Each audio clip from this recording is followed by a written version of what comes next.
नमस्कार। आप सभी का हमारे इस ऑनलाइन यूट्यूब चैनल पर हार्दिक स्वागत है। आज की हमारी चर्चा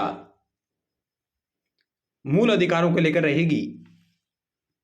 भारतीय संविधान का भाग 3 आर्टिकल अनुच्छेद 12 से 35 तक मूल अधिकारों से संबंधित प्रावधान शामिल है।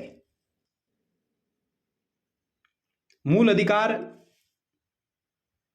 जो कुछ ऐसे अधिकार हैं जो केवल भारतीय नागरिकों को ही प्राप्त है और कुछ ऐसे अधिकार हैं जो भारतीय नागरिकों के साथ गैर नागरिक अर्थात विदेशी लोगों को भी प्राप्त है जो भारत के नागरिक नहीं। आइए हम बात करते हैं कि व्यक्ति में इस टर्म में हम नागरिक और गैर नागरिक दोनों को शामिल करते हैं। गैर नागरिक कौन है? जिनको भारत की नागरिकता प्राप्त नहीं है और वे भारत में निवास कर रहे हैं, जिनको हम विदेशी भी कह सकते हैं। भारतीय संविधान के मुख्य रूप से 5 ऐसे आर्टिकल है जिनमें जो प्रावधान हैं वो केवल भारतीय नागरिकों को ही प्राप्त है। कई बार परीक्षाओं में यहां से सवाल आता है कि भारतीय संविधान के मूल अधिकारों में वे कौन से अधिकार हैं जो केवल भारतीय नागरिकों को ही प्राप्त है। तो वो है आपका आर्टिकल 15, आर्टिकल 16, आर्टिकल 19 और 29 और 30। ये 5 आर्टिकल, 5 अनुच्छेद ये केवल भारतीय नागरिकों को ही प्राप्त है,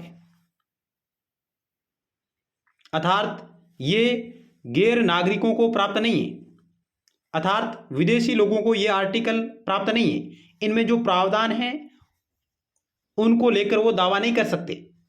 कौन? विदेशी, गैर नागरिक।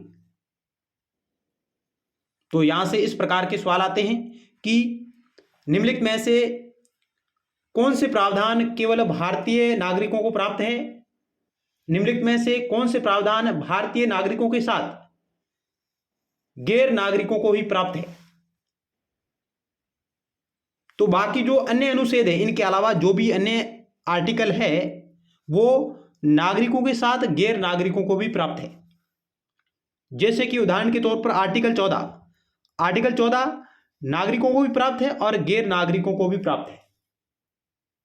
आर्टिकल 21 है,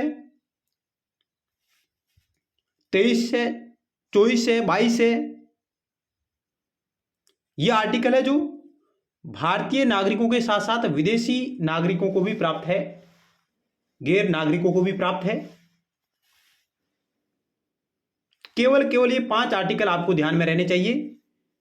आर्टिकल 15, 16, 19, 29 और 30 ये केवल भारतीय नागरिकों को ही प्राप्त है।